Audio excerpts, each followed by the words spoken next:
And welcome to everyone who's joined us for our May Partners in Care Roundtable, Keeping Up Our Good Work. I'm Michael Hager. I'm the Manager of Technical Assistance and Dissemination at the National Quality Center, and we're really excited to bring you this webinar today. Our focus is on sustainability of the work that we've been doing throughout the initiative. And we're excited to have a couple of folks on the line with us to share some of the work that they've been doing, and so that we can kind of think creatively about sustainability and how we can, infuse some of these principles into our own work. So one of the things that we like to do is just to get a sense of who's joined us on the call. Normally about half the folks who join us are able to share a little bit of information of who they are and where they're calling from.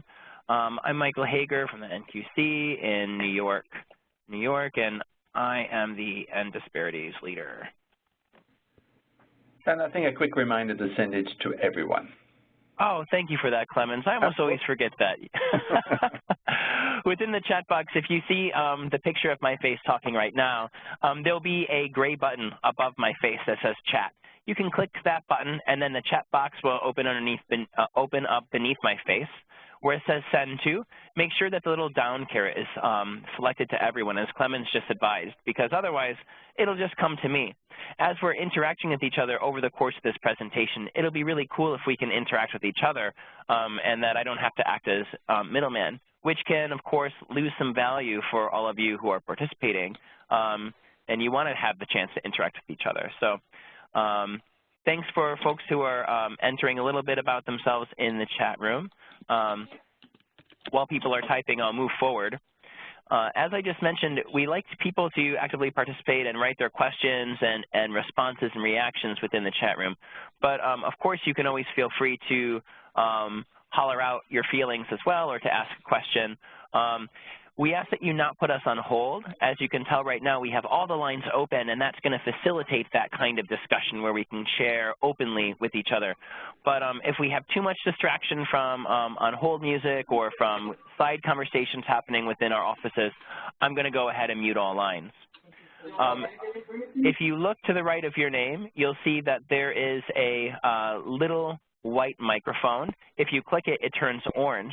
When it's orange, your line is muted, and you can tell that not only by the orange button, but the little red X that appears over the little telephone icon to the left of your name. To unmute, all you need to do is click the orange button, and all of a sudden your line will be open. And you might notice that you'll mysteriously become muted and unmuted.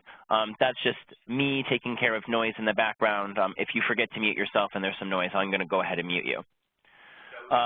There will be a evaluation that we'll send out after the webinar in an email, along with the call recording, the slides, and other information that is shared in today's webinar. So stay tuned for that. At this time, I'd like to turn it over to Clement Steinbach. Clemens is the director of the National Quality Center, and he is the visionary behind this initiative in helping us to create and think through what would an End Disparities learning exchange look like. So it's my pleasure to introduce my colleague and my boss, Clement Steinbach. Thank you, Michael, for your kind introduction. It's great to have you on the call.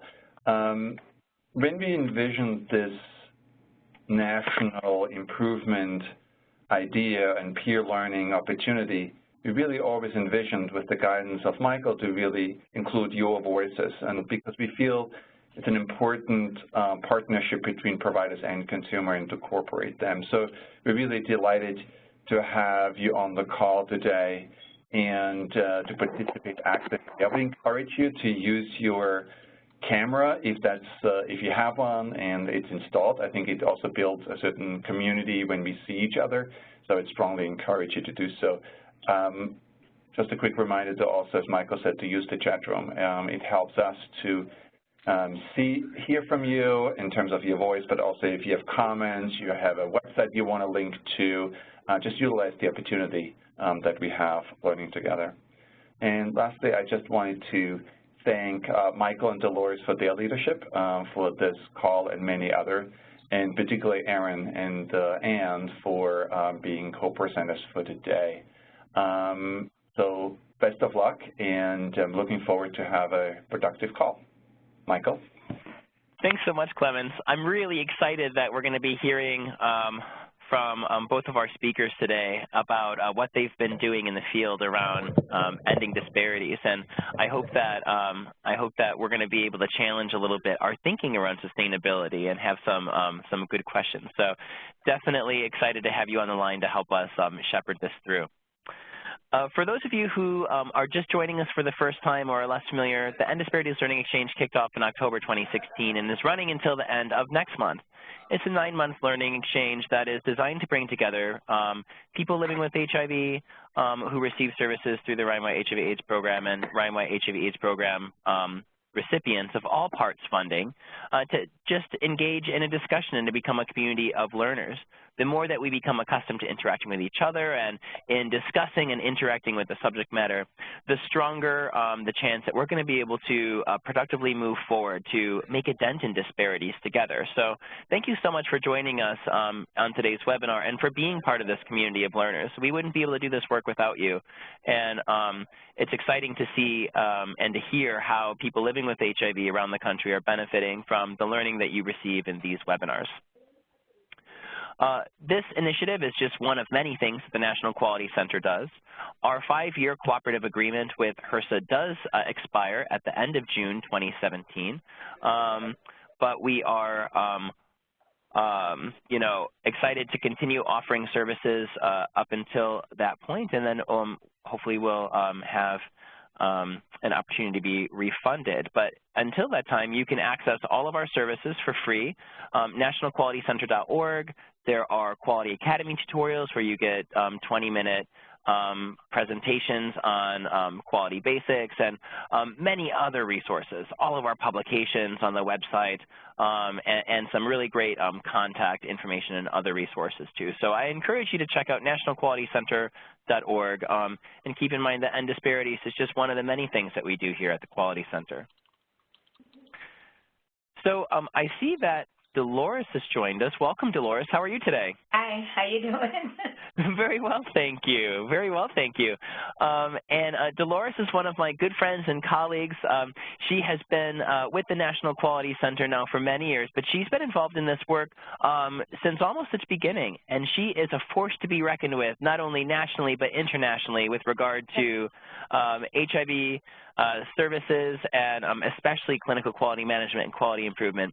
So I'm really excited to have Ms. Dolores on the line today. And Dolores, maybe you can walk us through the agenda and the things that we're going to be talking about on today's call. Great. Good afternoon, everybody. So today is going to be a great opportunity for us to talk more about some of the topics that we've begun to explore in the Learning Exchange. Our agenda, welcome and introduction, and I think we've done that, and we continue to ask you to, as you join the call, put your name in the chat box and where you're from. We're going to look at what is sustainability. I mean, we've been doing this project for 9 months, but we want to make sure that the results or the activities that we talk about is continued, and we want to know how you're doing it where you are. Casting a wide net around HIV stigma. I'm particularly excited that New Jersey will be here to talk about the work that they've been doing around stigma, and definitely I want to hear what other folks have been doing around stigma. We totally understand that we must address stigma in order to reach the goal of viral load suppression that we want. We're going to look at expanding projects that work, hear more about that, and then we're going to have a vibrant question and answer session. Next slide, please. All right. Our learning objective for today is to really describe the process to become a person living, we're going to talk about the people living with HIV Stigma Index and different project sites. Name 1 or 2 early findings from the Stigma Index assessment in New Jersey, and list ways that consumers can get involved in ongoing engagement in care projects occurring within the communities they live in. Next slide, please. So what is sustainability? Yeah, so I don't know, Dolores, if you have any thoughts on sustainability, or you've been doing this work for a long time. So what are some of the things that come to mind for you around sustainability? I have all these ideas, but I'm wondering from an expert who's been involved for so long, what are some of your thoughts and ideas? And I think she's actually interacting with someone in her office. I'll start. Basically, what we want to do is make sure that our work has a lasting impact, and if we're doing quality improvement projects and we're using our time and our resources to make sure that we're improving the quality of care for people living with HIV that we serve, we want to make sure that when we move on to focus on something else, that the gains that we made aren't lost. So how can we make sure that the work that we've been doing at our own home sites is going to be continued, or at least the gain is going to be realized? Now, this isn't to say that we want. Oh yeah, go ahead. We've been focusing on 4 populations, and they're key populations. Not that they're the only ones, but these are key populations in many of our sites. And when we want to make sure that some of the interventions that we've introduced, that people continue to implement them where they are. And most importantly, that they share that with other folks also. I think the importance of building this learning exchange is that we continue to exchange ideas and best practices, especially as we reach out and especially as we gain successes with these populations that we've been targeting. So one of the things that we recommend in terms of our strategic thinking around clinical quality management and quality improvement is the creation of a sustainability plan. And I don't know if I can just kind of go through this quickly. Really what we want to do is to have an idea of what we're trying to sustain, and just by writing that down as a simple aim or something that we want to focus on is a great way to start. These don't necessarily need to be very complicated or lengthy, but it is an important part of that strategic thinking, even at the beginning of a project, and especially when we're working toward the maturation and kind of like the transition phase of a project. Performance measurement really is your best friend when it comes to sustainability, because obviously in order to know that we have something to improve, and in fact to see that we've improved it, we need to continue measuring to make sure that we've actually done our work. So it's not that you want to keep measuring every month, but if you were to measure performance on something that you've sustained every 6 months or maybe even once a year, that's going to give you a really good sense of whether or not you're still performing at the level that you improved up to, or if you're experiencing any kind of backslide into old habits and challenges before you did your quality improvement project. I think another thing that's really important is that we need to keep in mind that there's a core team for QI, a clinical quality management committee, but then we have QI teams or groups of people who work on specific projects. Usually these QI groups that are working on specific projects have a couple of folks who are part of the quality management committee to make sure that there's really good seamless communication and integration, alignment, if you will, of that quality improvement project with the overall quality aims of your organization and what you're trying to accomplish through the project. So it's important, I think, for the Quality Management Committee to continue to get updates from those QI teams, again, not monthly, but maybe every 6 months, maybe once a quarter. It depends on how significant a concern is that you might experience backslide in your performance. But just to make sure that, people periodically have the chance to say what they think in terms of whether or not things are continuing to go smoothly and steaming right along, or if we're experiencing backslide. Last, we want to make sure that we can keep the subject matter alive by spreading the good results around the clinic and also lessons learned, the bad results. In my opinion, when it comes to quality improvement, there's no such thing as a bad result, because even if we show that we've not made an improvement to the level that we want, that's still learning. And that learning is an opportunity to grow for next time. So again, like I challenge the idea of there being bad results, but what we do want to know is that that we've focused on results, and we've continued to have conversations either in the newsletters and communication we have with staff, at staff town hall meetings, and other places. And I think that one of the most important ways to keep subject matter alive, especially when we're successful, is to celebrate. Celebrating is one of the biggest things you can do in terms of making sure that your successes are maintained over time. Dolores, Clemens, or anyone else on the call, is there anything else that you would add to this in terms of creating a sustainability plan? Well, I like the idea of the calculator that we introduced in this learning exchange. And I think that the calculator, while it initially created like a baseline, I think it's also an instrument that you can use to also continuously measure whether or not you're improving in areas of disparities, and use that, like you say, every 6 months or whatever time period that is best in your particular situation to continually assess your improvement. Great. Or lack thereof. Yeah. So, Michael, this is Clemens. Maybe two more thoughts. One is that I think spread or sustainability also means to me often spread to others. Or let's say you try it out in one organization and you're a network of 5. I think it's important that we also think about trying to involve others who are currently not involved as part of your sustainability, so you can spread ideas, particularly around, and part of that is not only including other staff and making the project larger, but also part of it to find organizational commitment to continue the work. And therefore, and you know, I'm not talking necessarily about money, but often just a visual commitment by the leaders in various agencies to really demonstrate their thoughts and ideas about how important it is to continue the journey. And often that goes a long way if there's a visual accountability by those who are leading their agencies. Those are just 2 quick ideas. Well, wonderful. Thanks for those ideas. I don't know if anyone else has any other thoughts on sustainability and sustainability plans before we introduce our first speakers.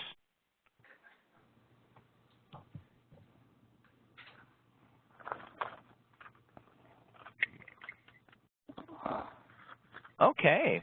Well, Ms. Dolores, would you like to do the honors of introducing Anne and Dwight?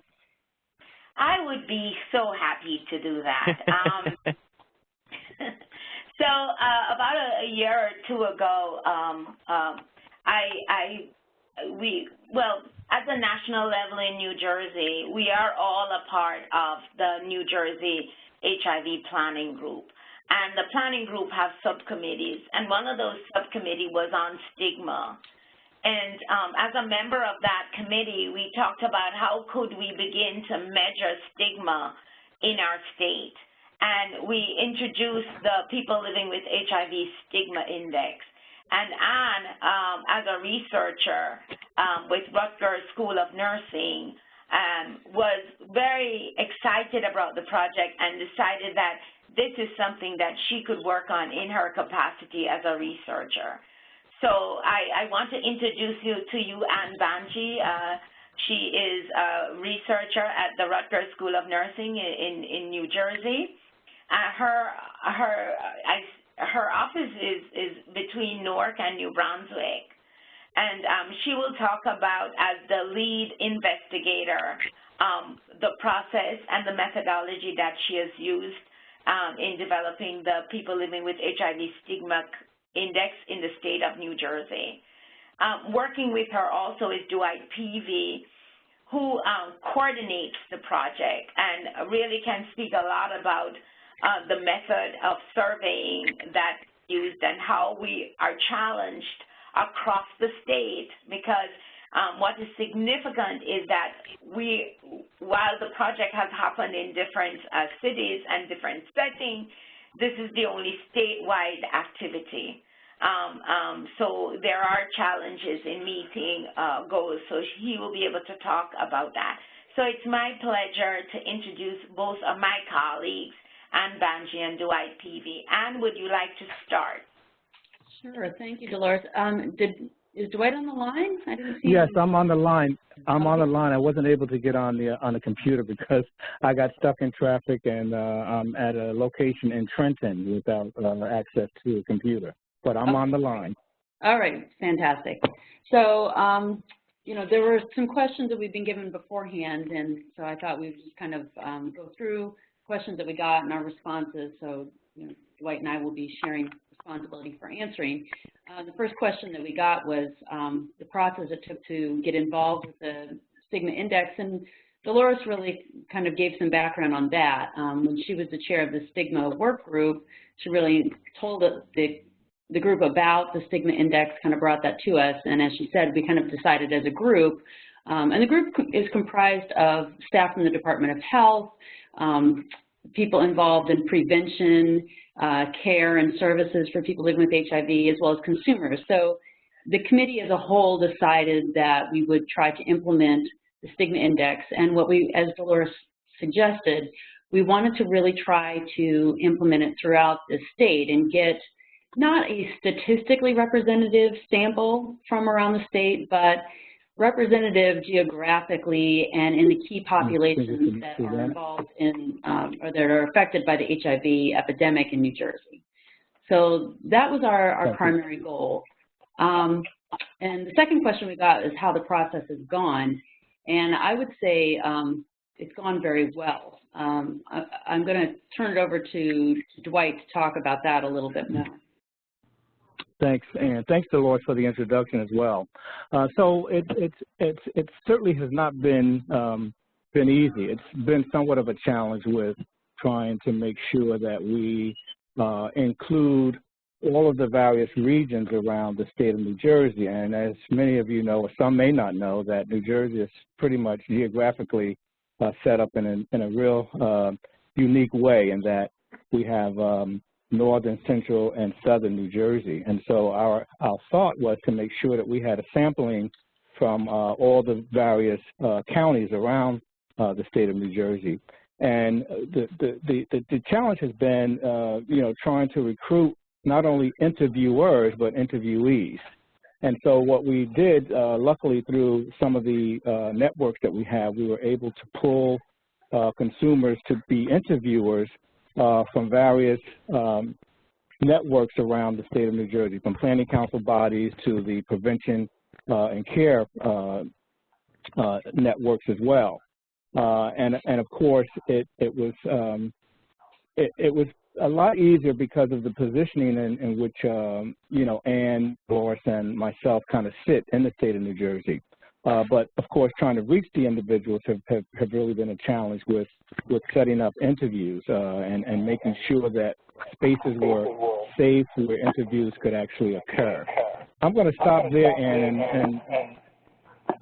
and allow you to continue, and then if there are other additional questions that people might have regarding challenges or successes, then I'll be happy to share that as well. Okay, thanks, Dwight. One thing I wanted to say about the process is that the level of enthusiasm we've gotten from various stakeholders throughout the state has really been what's made it successful, I would say. We had actually been warned about the possibility of interviewers kind of getting burned out by the process of hearing people's stories. And, you know, the whole idea behind the index is that you have people who can empathize with one another in terms of their experience with stigma, but it's very difficult for the interviewers to hear these stories. It kind of can be triggering. That's what we've been told, but I don't think we've really seen that. The people we've recruited as interviewers have been very enthusiastic and always willing to jump in and do more interviews when they've been asked. We got a question about early results. We don't really have any quantitative data to share with you, except to say that we were targeting 380 interviews from throughout the state. The goal was to get a 1% sample from each of 21 counties in New Jersey, 1% sample of people, the number of people living with HIV in each county.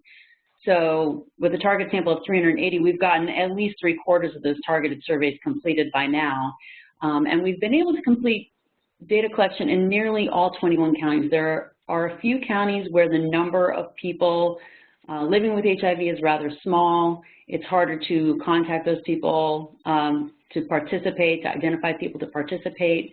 But for the most part, we have been able to get a very diverse set of interviewees and to complete those interviews. So that's been going very well. Another question we got was what we're planning to do with the results. And the primary goal of the Stigma Index has been to inform the state about the findings and suggest interventions that we could undertake in New Jersey to improve, to reduce HIV-related stigma throughout the state. And so by getting a diversity of interviewees with different experiences and intersecting stigmas, we're hoping that we'll be able to customize interventions by geographic area, by population group, et cetera. So those are the specific goals of, for the results with the project. But speaking for the School of Nursing, we've actually been involved in several different projects related to HIV-related stigma. We did an online stigma survey among healthcare providers. I led a QI project trying to increase routine HIV screening among primary care providers. And we also did a pilot study that used a stigma reduction intervention in a local clinic. So the long-term goal of all of this, as far as the School of Nursing is concerned, is to use all of these pilot findings to develop research to enhance our understanding of the triggers for stigma and how they can be addressed. So those are some of the kind of longer-term goals from all of this. Yeah, and if I may, just on one note regarding maybe the question around what are we doing to reduce and address stigma, some suggestions that have come out of some of the conversations that we've had with some of the interviewees is that more education around HIV be provided for those people who are interacting with them as clients or providers or even family members. I think there really needs to be some sort of educational campaign that's developed and put in place. I mean, I don't think that enough information in terms of education is pretty much in place. I think that we really need to kind of focus on how do we continue to have ongoing, training, education, information available to people so that they can relate in ways that are more meaningful and more powerful to interact properly with people who are HIV positive. The other thing too, Ann mentioned that we're going to submit to the state our results. What has come out of this also so far is that people would like to sort of develop or pull together some sort of task force, if you will, that will keep the voices of the people who were interviewed alive, and so that when the state begins to put things in place, that there would be this task force or this body of people that would be sort of advocating, if you will, to make sure that geographical areas get the specific necessary sort of interventions put in place that would address some of their responses based upon the questionnaire. So I just wanted to share that little piece as well. I mean, there's been a whole lot of dialogue, as Ann said, the community has really been excited about all of this. Not only the interviewers who had to travel distances to come to the two trainings that we held and were there very early in the morning, but also the interviewees. I think oftentimes they have not had a platform to really kind of tell their story or talk about their experience. So there's a lot of excitement. And unfortunately, in some of the regions, like Essex County, Hudson County, we had to kind of cut it off. So we weren't able to allow all that would have liked to be interviewed. So. Yeah, that's a good point. So the next couple questions we got were, if you had to do it all over again, would you do anything different? What are the steps you would take? And I don't think there's any question that we would definitely do this all over again. It's filled a critical need, as Dwight suggested, both in terms of gathering information that can be but for the people living with HIV who are affected and who need a voice and want to share their experience. So I think the enthusiasm with which the study has been met kind of in a way speaks for itself. I think some of the things that probably would have done differently, since it's hard to kind of get to these smaller counties, maybe focus a little earlier on those locations and try to start the outreach there a little bit earlier. But overall, I'm not too unhappy with any of that. I think our outreach has been pretty good, and we've gotten quite a lot of surveys from throughout the state, so I'm not too worried about that. Just giving more time for the project launch, just to make sure things can get up and rolling quickly. And as Dwight just kind of suggested now, finding a way to accommodate people who, I mean, the reason we had to cut off some of the surveys was because we were giving out incentive payments and we only had certain numbers. So once we reached our target in a county, we had to kind of cut off the surveys. So finding some way to accommodate people so that they can continue to share their stories, I mean, that might be something that we want to do in the long run. And as far as steps to take, if anyone wanted to replicate this, I think the most important thing to do is to build partnerships. That's really made this project very successful, as both Dwight and Dolores suggested at the beginning. I mean, we've had the state behind us, consumers, and all of these providers who participate in the planning group, and even those who don't, who are just kind of involved in HIV care, who've all kind of come together to make this project very successful.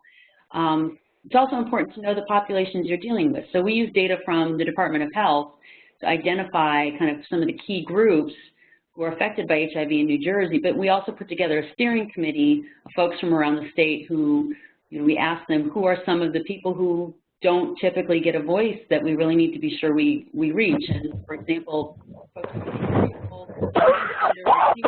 the groups that often get out, and we wanted to be sure we collected data from some of them. And I think the only other thing I would say is just talk to someone who's had some experience. We got some very helpful guidance and recommendations from researchers in Detroit when we were designing our study. So I'll leave it at that, and if Dwight has anything else to add, otherwise we can answer questions at the end.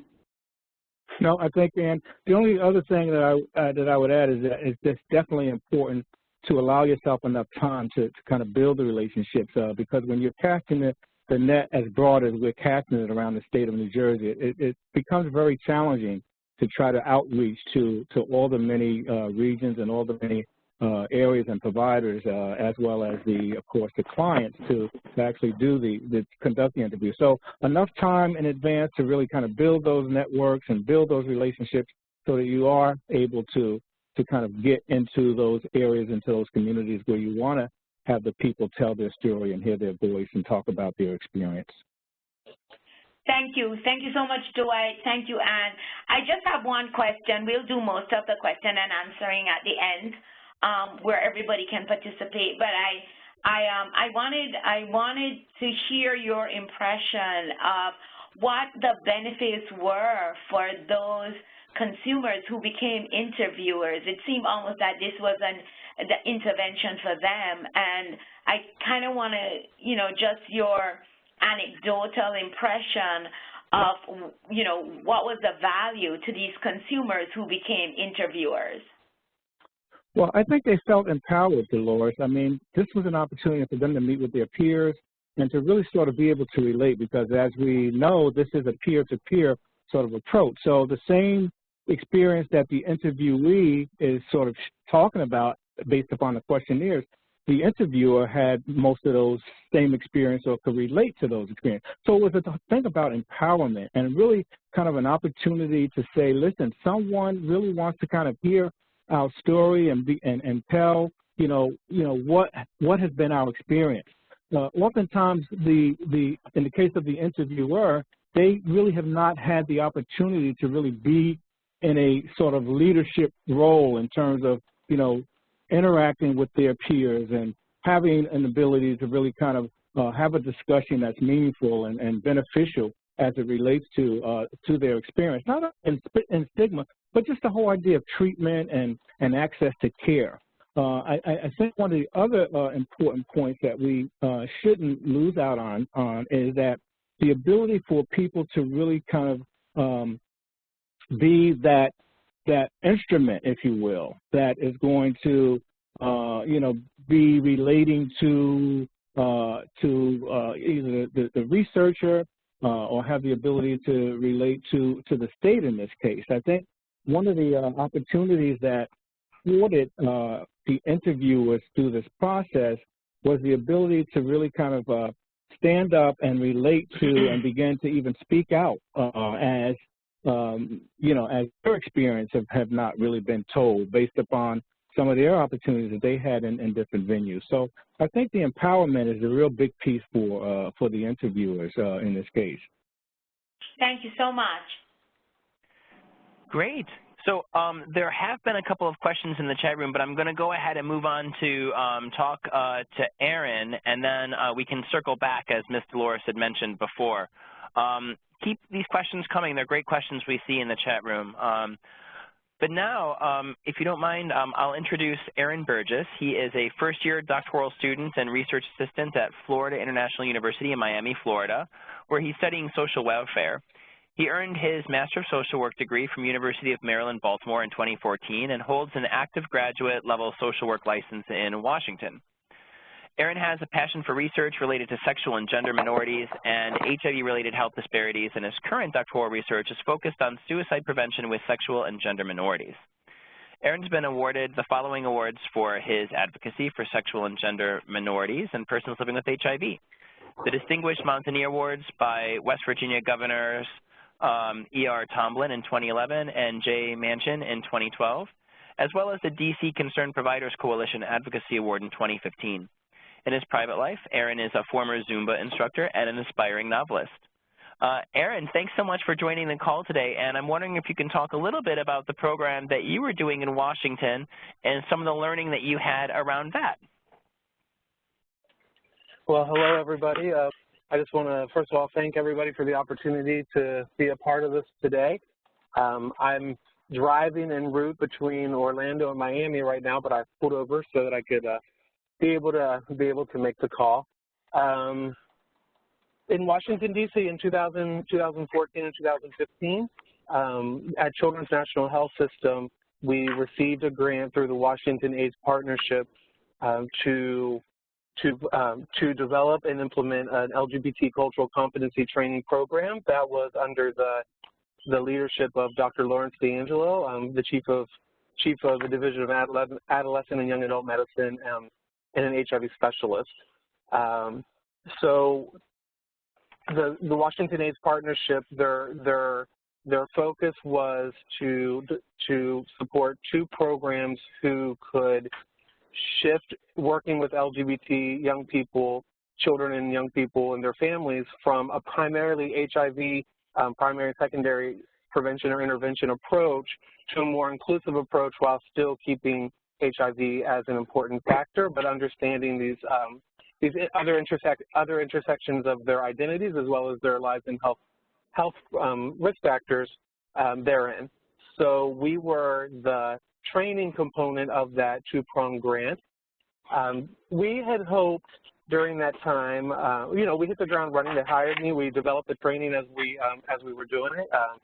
We were hoping to just reach out to a couple hundred medical providers, doctors, social workers, nurses, et cetera, with that throughout the D.C., Maryland, Virginia area. But the program, the ultimate goal of the program was within 2 to 3 years to open an LGBT pride clinic within the Division of Adolescent and Young Adult Medicine, where LGBT or equestrian young people could come to receive primary care and case management services outside of the division of outside of HIV direct care.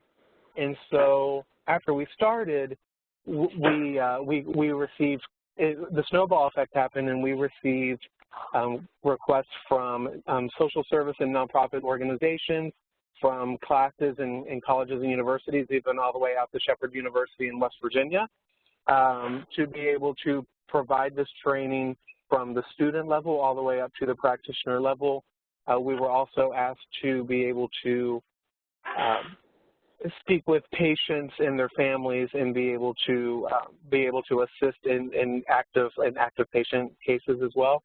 So by the end of year one, we had we had successfully made 1,000 face-to-face contacts across all of those levels.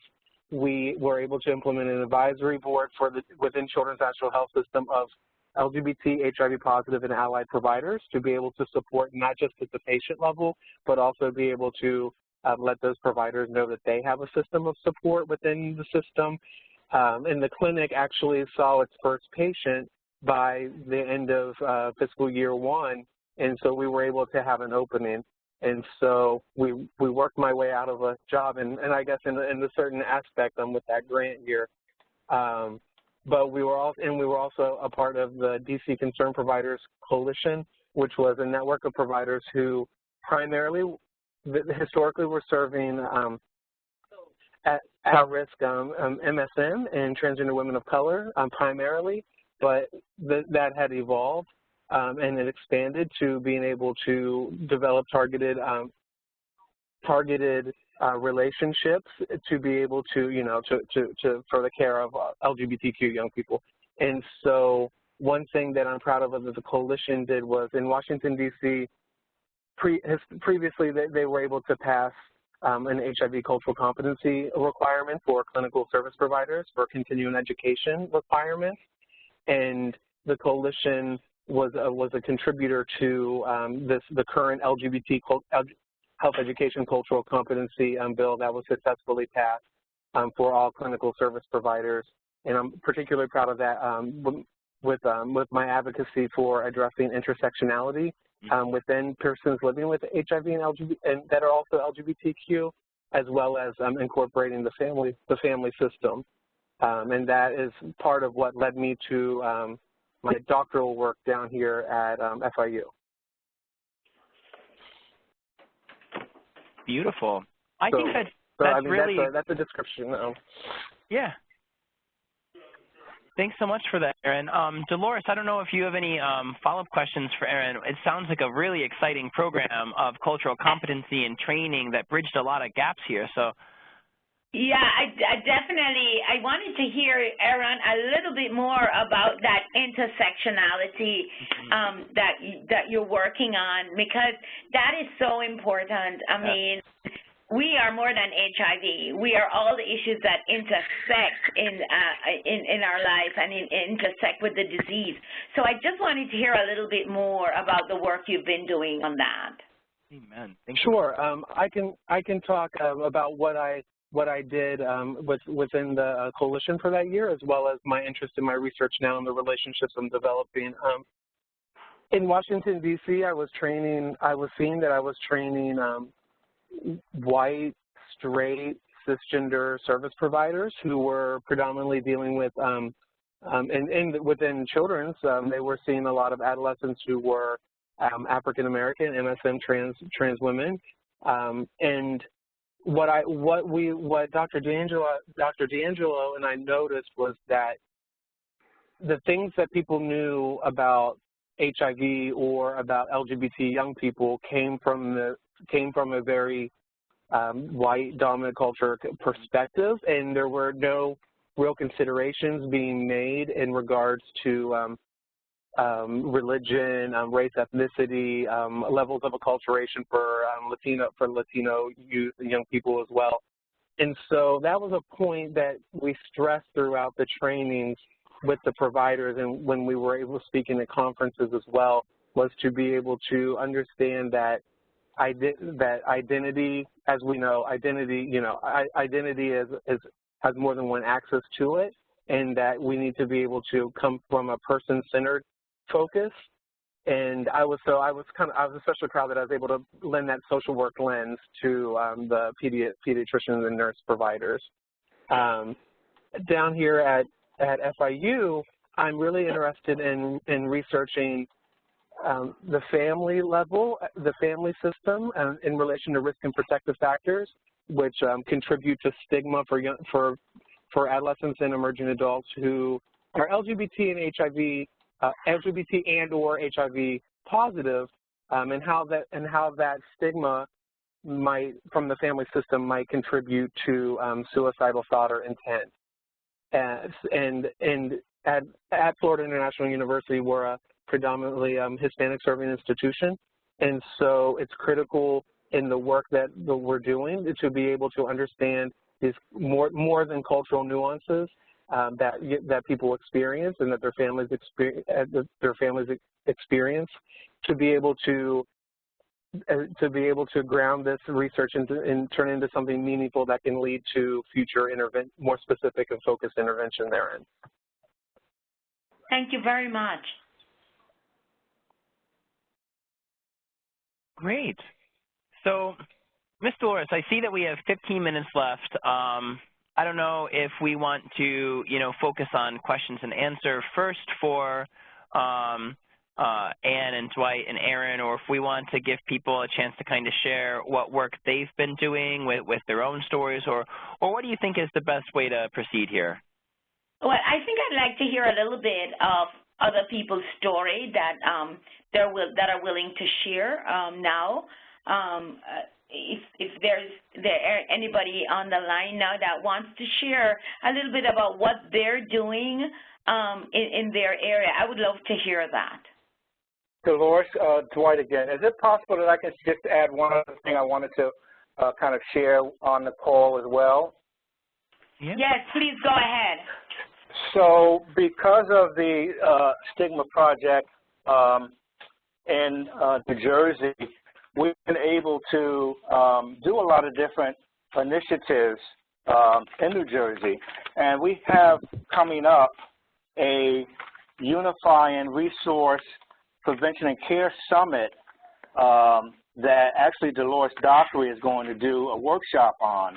And we're excited that she's going to share the whole idea around this in+ campaign to specifically focus on what New Jersey can do and how New Jersey can really kind of be involved and really start to address and continue to address on a different level, on a different scale based upon, her experience. So she's going to be a presenter at that summit. This is the third year that this summit is taking place, and it's a partnership that's been developed in New Jersey to unify the providers around the state of New Jersey.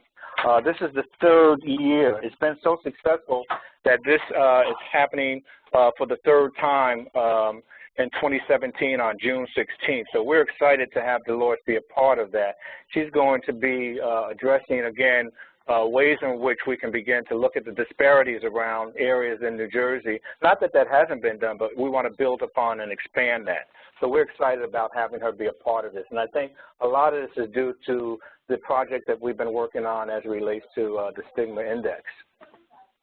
Thank you, Dwight. And that is when Clement talk about spread, that is one effort that we're doing in New Jersey to continue spreading the discussion around ending disparities and addressing the issues that impact the populations that we've been focused on. Thank you very much. Anybody else?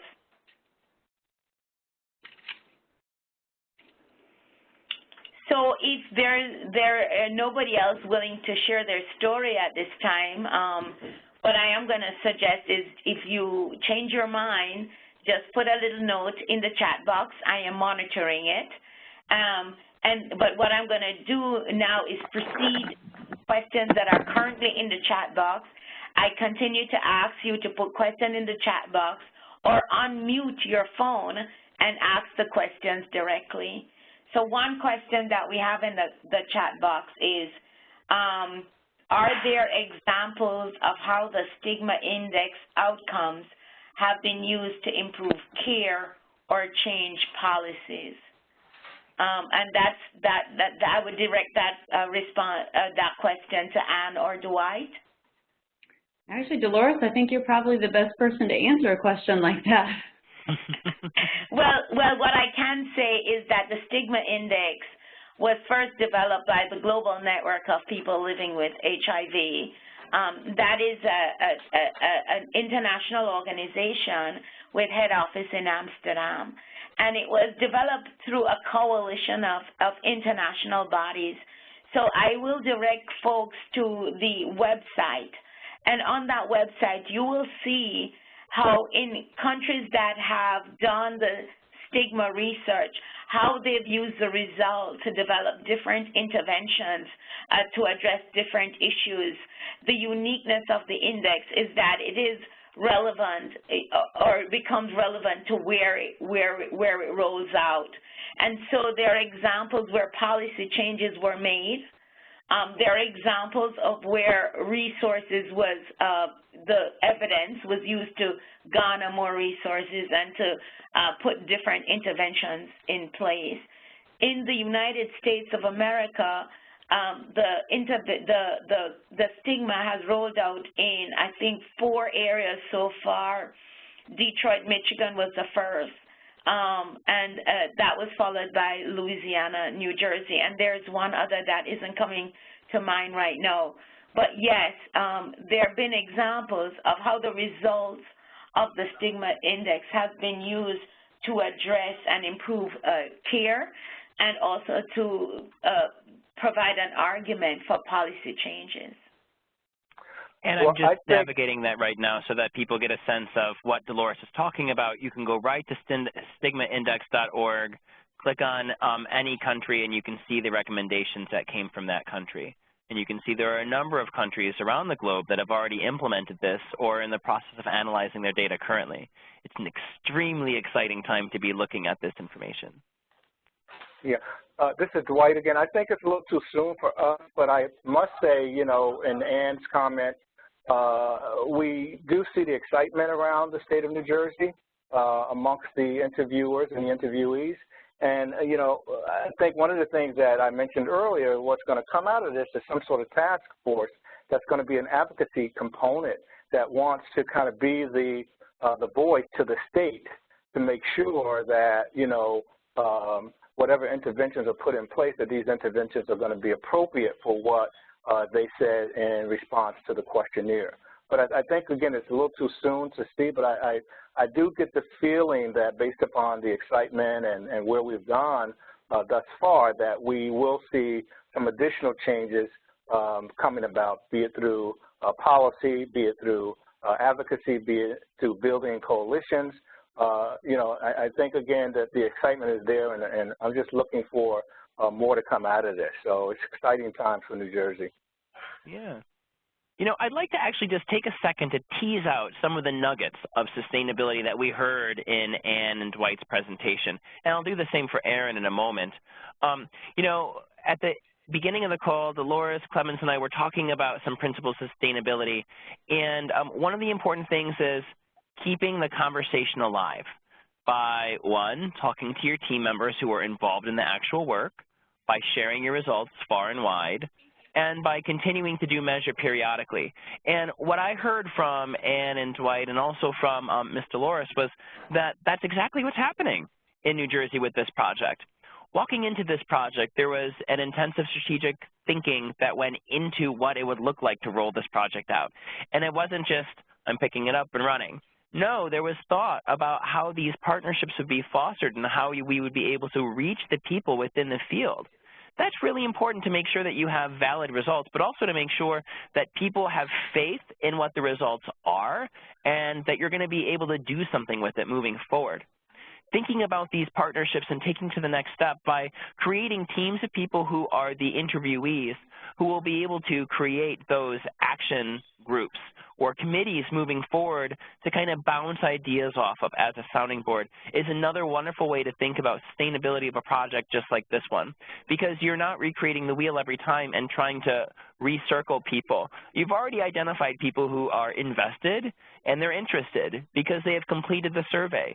So why not continually go back to these same people and to ask them what their thoughts are and feelings? And that's not to say that there can't be folks cycling in and out, of course, but don't recreate the wheel.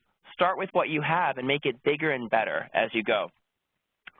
One other thing that struck me about their talk was, you know, talking to others who have done this to get a sense of what is successful and what might be something that we want to shy away from. You know, it's again having to do with recreating the wheel. And in calling on people who've done this work before, you're actually kind of, in a way, testing what they've done to sustain the work, because you should be asking questions when you're doing this about how their gains have been sustained and what they've done to make sure that their work is continuing full steam ahead. So those were some of the great items that I got from Ann and Dwight's presentation. And just a quick question that came to me privately in the chat room that we didn't have a chance to ask yet. Is the interview guide something that's available, or is this a proprietary model? And is there any information that you can share about that with us?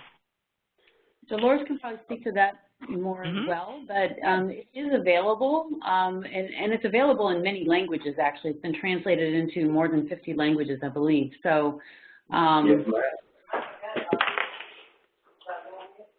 don't know, Dolores, you want to say more about that? Oh yes. So some of the basic questions that's in the survey is available on the website that Michael brought up earlier. It's the Stigma Index website. However, for the full survey itself, the full tool, you will have to go, it is proprietary, and you would have to go to the administrator. So in the United States of America, you would want to contact the U.S. People Living with HIV caucus to access the survey. Where we went directly to the source, which is the Global Network of People Living with HIV, to request the survey. So you would have to request the survey. They will ask you some pre-qualifying questions. The purpose of the survey is really for communities of people living with HIV really doing research among their own community. And so that's a component that's very strong in delivering the survey, and a component that the Global Network of People would want you to adhere to, even as you do it in partnership. Because in New Jersey, we're doing it in partnership with the state, with workers, with researchers. You do it in partnership, but the bulk of the work, the interviewers are people living with HIV, the interviewees are people living with HIV, the coordinating bodies are people living with HIV. Wonderful. I see that we only have 3 minutes left, so I want to kind of go to Aaron's presentation and to glean some of the learning from there. I think that Aaron's presentation is a really great example of sustainability through momentum. There was a wonderful idea to take cultural competency training and to make a pivot on that and to try something different within DC. And Aaron, correct me if I'm wrong, but it sounds as though there was a program around cultural competency already existing. And in your interaction with folks at Children's Hospital, you both kind of came up with this idea around cultural competency around sexual and gender minorities, and also thinking about the intersectionality concurrently as a really key core component to these types of cultural competency trainings, right? I'm going to make my response brief because I'm in my car and it's raining outside. I hope you can still hear me. Yes, sir. There was no formal LGBT cultural competency training. I worked with the existing Department of Medical Education for Children's National Health System once the grant was awarded to be able to develop this grant and target it for providers. There was not currently at Children's an existing education program. So what we did was we collaborated with Board of the Office of the State Superintendent, other organizations who were doing their own education, and we were able to streamline. We were able to develop a formal and informal network of other people who were doing this type of training and working with this population, and we were able to collaborate to be able to ensure not only the success and the really fast development of the clinic, but also to streamline services for young people and their families in DC. Beautiful. So again, like it's a similar thing for me that I hear, you know, in Aaron's presentation, that, you know, here's something that is a really high need.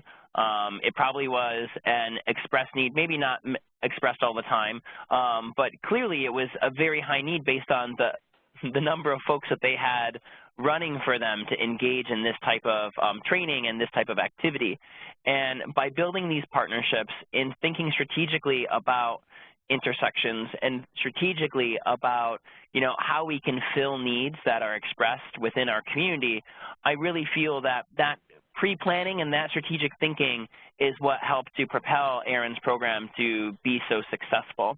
And this type of momentum, once it is so successful, there's constant interest in renewing this and keeping it current and relevant, especially if it's something that the community has said over and over and over again, we need this, or we're lacking this, and then you provide it, all of a sudden it's something that is pretty much enshrined in your activities and your processes for your area.